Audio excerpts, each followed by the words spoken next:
A Brexiteer has condemned the EU's attempts to delay the transition period, warning that the UK is at huge risk of being dragged into the European Union's Eurozone collapse if Downing Street agrees to a Brexit extension.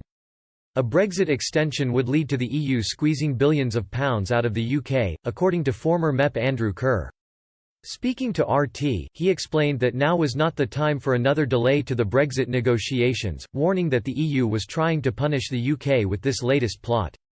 This comes after the SNP's Westminster leader Ian Blackford repeated his call for the Brexit transition period to be extended for 2 years due to the COVID-19 crisis.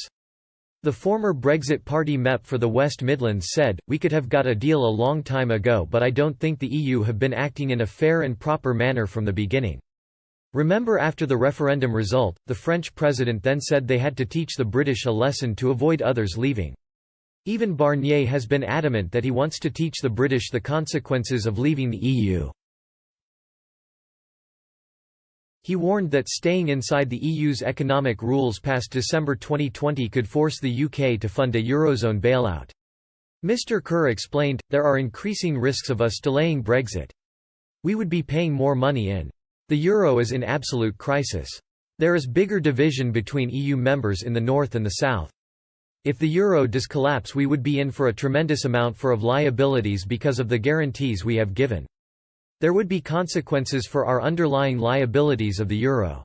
He added that a deal was easy to strike if the EU wanted one, saying, "We are asking for a similar deal they have implemented with other countries like Canada. It's quite wrong for the EU to say we can't have that. It takes two to tango. If the EU insist on acting unfair by insisting on eating us a lesson, there must be consequences. We must be ready for a no deal." Mr. Kerr claimed that even non-UK MEPs in Brussels were frustrated by Mr. Barnier's inflexible stance on Brexit, with several telling the Brexiteer they wanted him replaced. Earlier this week, Michael Gove dismissed calls to extend the Brexit transition period, insisting it is plain prudence to stick with the current timetable. Downing Street has consistently refused to extend the deadline beyond December. Mr. Gove said the government did not want the UK to continue with its European Union light membership beyond December as a way to save taxpayers' money. The cabinet minister said that, for each additional year the UK had to follow EU rules, the cost would be something between £20 billion gross and £10 billion net. He said there was no guarantee that the EU would not hinder UK attempts to revive the country's economy after the lockdown measures are lifted.